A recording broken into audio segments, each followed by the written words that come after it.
우리 함께 오늘 하나님의 말씀 보시겠습니다. 사무엘상 3장 1절에서 4절 말씀을 함께 보시겠습니다. 오늘 우리 함께 보실 하나님의 말씀은 사무엘상 3장 1절에서 4절입니다. 우리 하나님 말씀 합독하시겠습니다. 아이 사무엘이 엘리 앞에서 여호와를 섬길 때에는 여호와의 말씀이 희귀하여 이상이 흔히 보이지 않았더라. 엘리의 눈이 점점 어두워가서 잘 보지 못하는 그때 그가 자기 처소에 누웠고 하나님의 등불은 아직 꺼지지 아니하였으며 사무엘은 하나님의 궤에 있는 여호와의 전안에 누웠더니 여호와께서 사무엘을 부르시는지라 그가 대답하되 내가 여기 있다 하고. 아멘. 오늘 우리 예배 오신 모든 또 온라인으로 예배하는 모든 예배자들을 환영하고 축복합니다. 세상에 참 많은 문화가 있죠. 우리가 복음 안에서 하나님이 원하시는 문화 속에 우리의 삶의 순간과 시간이 있다는 것은 참 축복된 일이 아닐까 생각합니다. 요즘에 좀 뭐라고 하죠? 삶은 저마다 무게가 있습니다. 그죠? 요즘에 많은 단어 중에 불확실성의 시대라고 사람들이 얘기하는 거예요. 그 전에 우리가 가치로 믿었던 확실했던 모든 기준 자체가 무너지는 거죠. 새로운 시대가 오고 그 시대는 계속 뭔가 급변하기도 하고 코로나 팬데믹 이후에 전혀 생각지 못했던 세상이 오는 것 같기도 하고, 그러니까 사람들이 많은 불안함 속에서 살아가죠. 근데 경제도 불안하고 미래도 불안하지만 그 중에 제일 불안한 건 좀 우리 자신의 모습이 아닐까라는 생각합니다. 많은 분들을 대하다 보면 그런 한마디로 이런 거 있잖아요. 어떻게 할지를 잘 모르는 상황 속에 있는 분들이 많은 것 같더라고요. 그리고 또 요즘에 보면 육신적으로는 풍요하지만 영적인 빈곤으로 인해서 계속 어떤 사건들도 생기고 합니다. 오늘 안 그래도 예배 직전에 저한테 카톡이 왔어요. 한 분한테. 이분의 말이, 제가 며칠 전에 요즘에 신앙생활 잘하세요 여쭤봤더니 요즘에는 교회를 다니지 않고 유튜브에서 스님의 설법을 듣고 있다 라고 얘기를 답변하더라고요. 그러면서 내가 하나님께 기도했는데 왜 응답 안 주시냐, 내가 열심히 교회를 다녔는데 왜 우리 삶에 계속 내 가정과 집안의 사건 사고가 끊이지 않냐, 너무 답답하다, 지금도 나는 지옥과 같은 삶 속에 살아간다 라는 얘기를 듣는데 너무 가슴이 아픈 거예요. 여러분, 우리가 성경 봤잖아요. 이 시대의 모습이 어떠합니까? 여호와의 말씀이 희귀하여 이상이 흔히 보이지 않았더라. 무슨 말입니까? 영적으로 어두운 시대예요. 지금도 마찬가지인 거예요. 세상적으로, 물질적으로, 문명적으로 엄청 발달했잖아요. 그런데 영적인 것을 바라보고 믿기가 참 힘든 시대거든요. 요즘에는 문화가 어떻게 합니까? 영적인 것도 눈에 보이게 만들어내 버리잖아요.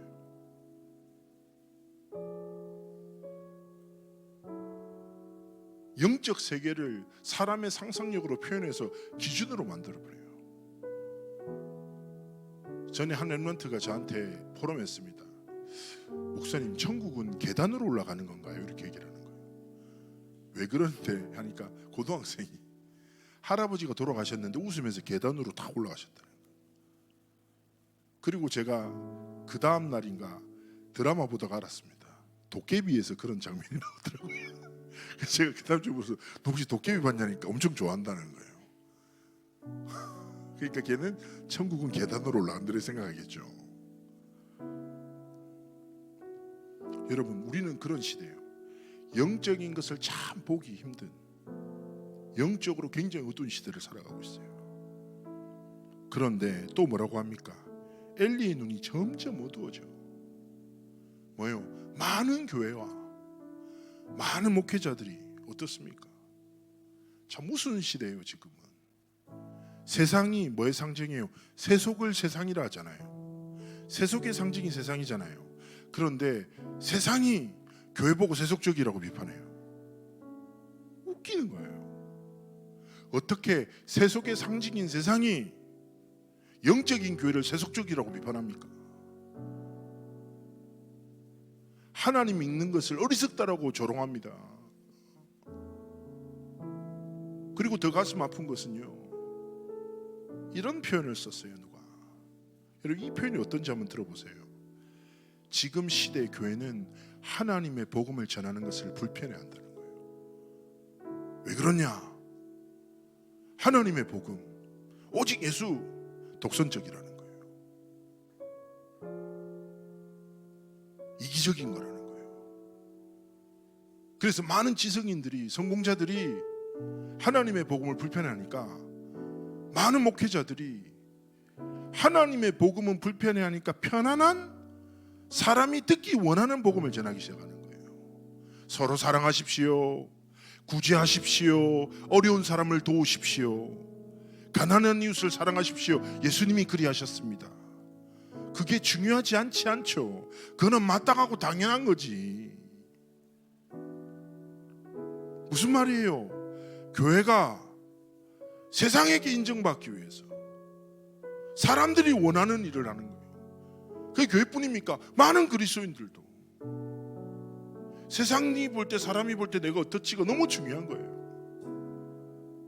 세상과 사람들에게 인정받기 위해 살아가지만 하나님이 진짜 원하시는 일이랑 점점 멀어지는 그런 시대 속에서 우리는 살아가고 있습니다.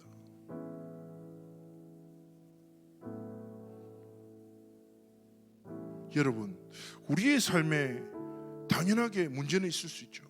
그러나 이 시대를 보고, 현장을 보면서 하나님이 원하시는 것을 볼 수 있어야 됩니다. 저는 3절에 이 단어에 딱 주목했습니다.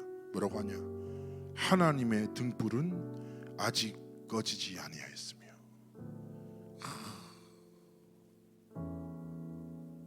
성삼위 하나님은 지금도 살아계셔서 역사하고 계신다.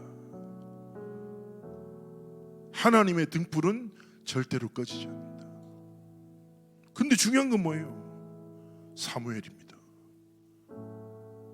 그 어두운 시대, 혼란한 시대에 그의 삶에도 많은 결핍과 상처가 있을 것임에도 불구하고 어디 있었습니까? 여호와의 전화에, 여호와의 궤 옆에 누웠더니. 여러분, 세상과 사람들이 보기에 내가 누구인가 중요하죠. 근데 그리 중요합니까? 그렇지 않습니까?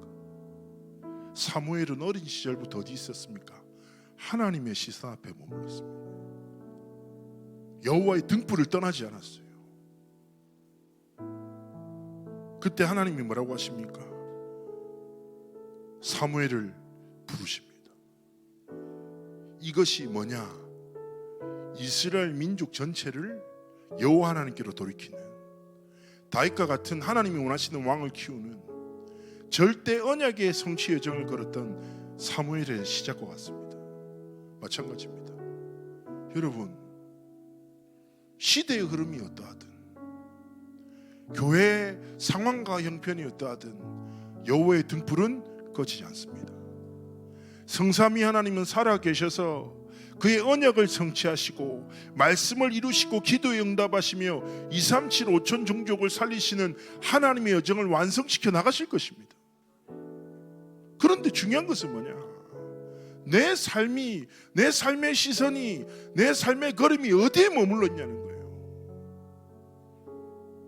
여러분의 환경 혹은 상처, 갈등 많은 게 있을 수 있겠죠. 필요가 있겠죠. 그러나 하나님 앞에서 믿음의 눈을 뜨기를 축복합니다. 여러분, 그렇게 자라난 사무엘이 이스라엘 백성한테 말합니다. 이스라엘 백성들이 결코 넘어설 수 없는 벽이 뭐냐? 블레셋이라. 우리나라가 일본 싫어하는 것보다 옛날에, 지금 안 싫어하지, 그리스도 안에서 안 한대, 더 싫어했던 게 이스라엘과 유대와 블레셋의 관계거든요. 끊임없이 괴롭히는 거예요. 끊임없이 중요한 것을 빼앗아가. 유대인들의 삶의 가장 중요한 문제는 블레셋이라고 생각했어요. 그런데 사무엘이 일어서서 이스라엘 백성한테 얘기하는 거예요. 블레셋이 우리의 문제가 아니다라는 거예요. 너희들 다 속에서 우상 품고 있지 않냐? 아스타롯 가지고 다니지 않냐? 여러분, 아스다롯, 바알, 이게 뭐냐? 그 시대 가나안 근동의 우상들이에요. 그런데 그 우상이 우리가 생각하는 우상의 개념이 아니라 그 당시에 가장 트렌디했던 문화였단 말이에요. 사람들은 저마다 우상을 몸에 지니고 다니고 집에 두는 게 트렌드였단 말이야. 특별한 죄라고 생각 안 했어. 자연스럽게 그 시대의 흐름과 문화답게 유대 하나님의 백성들이 우상을 가지고 다니고, 그런데 사무엘이 그 백성을 얘기하는 거예요. 우리의 문제는 블레셋이 아니다. 너희들의 모든 우상을 내어 던지고 여호와 하나님께 전심으로 돌아가라는 거예요. 복음을 회복하는 것이 모든 것을 회복하는 거다. 그런데 사단은 끊임없이 거짓말한다니까요.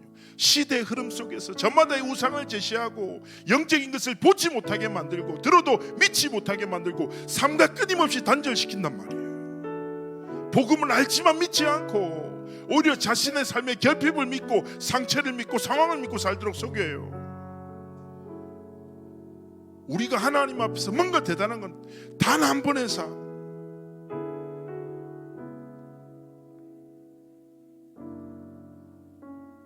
성경에 많은 사람들이 있는데 제가 세 사람의 고백을 들려드릴게요. 열왕기하 20장의 히스기야의 고백입니다. 어떤 상황이었냐? 자신의 삶에 질병으로 인해 죽음의 위기를 딱 맞닥뜨린 거예요. 그때 히스기야가 하나님 앞에 울면서 이렇게 기도합니다. 여호와여 구하오니 내가 진실과 전심으로 주 앞에 행하며 주께서 보시기에 선하게 행한 것을 기억하여 주옵소서. 무슨 말입니까? 하나님, 내가 진짜 하나님의 복음을 사랑하고 하나님의 능력을 사랑하며 하나님의 뜻과 하나님의 손과 계획대로 내가 삶의 길을 걸었습니다. 하나님 내게 은혜를 허락하여 주옵소서. 또 여호사밧 왕은 역대하 17장에 이렇게 고백합니다. 그가 전심으로 여호와의 길을 걸어 산당들과 아세라 목상들과 유다에서 모든 우상들을 제거했더라. 결국 무슨 말입니까? 여러분 마음속에 있는, 여러분도 모르게 가지고 있는 블레셋과 하나님 아닌 다른 세상 것, 여러분의 환경과 모든 상처들을 하나님 앞에서 믿음으로 깨닫고 복음의 능력 앞에 모든 것을 내어놓고 하나님 앞에서 기도했으면 좋겠어요. 하나님 뭐라고요? 하나님 내게 영적인 눈을 열어주옵소서. 내 삶의 모든 순간이 여호와 하나님 성삼의 하나님의 등불 가운데 머물러 하나님 시대 상황 따라 살지 않고 하나님의 언약의 흐름 따라 내 삶이 흘러가도록, 내가 만들어 나가는 미래가 아니라 하나님이 성취하실 미래가 나의 미래가 되도록 축복해달라고. 여러분 인생의 가장 큰 축복은 무엇입니까? 제가 가끔씩 이런 사역했던 친구들이 이런 상담을 할 때가 많거든요. 자기 자신의 기질과 상황이 싫은 거라. 소심한 애들 있잖아요. 그러니까 남한테 싫은 말 못하는데 너무 싫은 것을 많이 느끼는 애들 있잖아요. 싫은데 싫은 말 못하는 애들이 있거든요. 막 답답하다는, 자기가 멍청하게 느껴진다는, 맨날 당하고 산다는 거예요. 그러면서 얘가 딱 볼 때 저는 뭔가 시원시원하게 얘기하니까 자기도 목사님처럼 성격이 바뀌었으면 좋겠다고. 근데 내 성격으로 사는 게 별로 좋진 않을 텐데 이렇게 얘기하면서 제가 걔한테 이런 얘기했습니다. 네 성격은 안 바뀔 거다. 왜냐하면 하나님이 그렇게 지으셨기 때문에. 아 목사님 전 그릇이 너무 작은 것 같지 않냐고. 야 그릇이 크건 작건 뭐가 중요하냐. 세상의 그릇이 다 크면 어떻게 하냐. 간장 종지만한 그릇도 있어야 되고, 그렇지 않아요? 쌈장과 감장을 담기 위해, 그죠? 공깃밥만 한 사이즈, 비빔밥을 위한 사이즈, 다양한 그릇이 있어야지. 내 그릇이 작다고 원망하지 마라. 그러니까 목소리 막 섭섭하다는 거예요. 섭섭하다는 게 아니라 네 그릇이 작다고 내가 뭐라 하는 게 아니야. 그릇이 작고 큼이 중요합니까? 아니에요. 중요한 것은 뭐예요? 그 그릇을 지으신 하나님 앞에 쓰임받는 삶을 살아가는 거지. 집에 그릇 많잖아요. 그런데 쓰는 그릇이 있잖아요. 쓰임받는 그릇이 있다니까. 그래서 기도할 것은 하나님 저를 바꿔주세요. 아니에요. 하나님 이렇게 지었어. 하나님이 지으신 대로 나를 사용해 주세요. 사무엘 시대에 사무엘에게 하나님은 하나님의 음성을 들려주시고 그의 삶을 사용하듯이 하나님 저의 삶을 사용해 주세요. 그렇게 기도하기를 원하시는 거예요. 결론을 한 가지만 더 말씀드리고 마무리하려고 합니다. 제가 영도 동삼동에서 이제 막 자랄 때 20살이었던가 영도 동삼동을 와보셨으면 섬입니다. 그래서 대부분 집이 산 주변으로 이렇게 딱 만들어지. 저희 집은 산 등성에 이제 중간에 집이 있었습니다. 올라가는데 좀 그런 날 있잖아요. 그러니까 나의 자신의 모습에 너무 실망했던 날이었던 것 같아요. 그날에 그때 딱 기억이 나거든요. 좁은 그 영도 동삼도 골목을 쭉 올라가면서 나는 왜 이것밖에 안 될까? 가진 것도 없고 아는 것도 없고 뭘 해야 될지도 모르겠고 너무 철학과 가치 없게 느껴지는 거예요. 제가 좀 좋은 습관 중에 하나가 아무 의미 없이 귀에다가 찬양을 틀어놓거든요. 근데 되게 중요한 게 그러다가 얻어 걸리는 게 있어요. 시간표 따라. 그날이 그런 날이었어요. 너무 이제 힘도 없어가지고 투덜투덜거리고 내 자신이 철학에 딱 들어가고 있는데 갑자기 전하세 예수 앨범에서 하스데반 선교사님이 딱 이렇게 갑자기 멘트를 치는 거예요. 당신이 모든 것을 가지고 있다고 할지라도 하나님이 함께 하시지 않으면 당신은 아무것도 아닌 자입니다.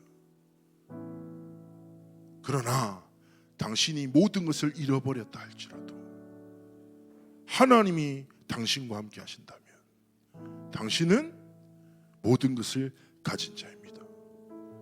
그러면서 갑자기 찬양에서 나의 생명을 드리니, 그 찬양을 듣다가 바로 골목에서 무릎을 딱 꿇었어요. 왜냐하면 사람이 잘 안 다니는 어두운 골목이었거든요. 그러면서 하나님 앞에 이렇게 기도했어요. 하나님을 위해서 살고 싶은데 참 제가 별로입니다. 좀 좋은 것을 드리고 싶은데 내 안에 선한 것이 없습니다. 드리려니 생명밖에 없습니다. 하나님 간절하게 소원합니다. 부족하고 연약한 저이지만 하나님의 영광을 위해서 사용해 주세요. 나는 하나님의 것입니다. 기도했던 때가 지금도 선명하게 기억납니다. 하나님이 원하시는 삶과 길이 무엇이라고 생각합니까? 여러분은 이미 하나님이 주신 최고의 걸작품인 줄 믿습니다. 하나님은 여러분을 사랑하셔서 절대 언약의 여정 속으로 이미 이끄셨습니다. 시대의 흐름, 많은 교회 갈등, 우리의 시선이 거기에 머물러서는 안 됩니다. 여호와의 등불 옆에 우리의 삶의 모든 순간과 거림이 있기를, 세상 소리 따라 움직이지 말고 하나님의 음성을 따라 도전하고 하나님이 기뻐하시는 일에 기쁨으로 삶을 드리고, 내가 인정받는 데 가치를 두지 말고 하나님이 영광 받으시는 일을 위해 살아가고, 사람들은 이익을 따라 살아요. 이익을 따라 사람도 관계해요. 그러나 우리는 무엇입니까? 복음의 유익을 따라. 여러분의 삶이 하나님이 가장 아름답게 쓰시는 귀한 그릇이 되기를 주 예수님으로 축복합니다. 우리 한번 함께 기도할까요? 하나님, 부르심에 감사하며 내 단 한 번의 삶이 하나님의 말씀을 따라 하나님 앞에 쓰임받는 아름다운 그릇 되어지도록 함께 하시고 축복하여 주옵소서. 우리 함께 기도하기 원합니다. 기도합시다.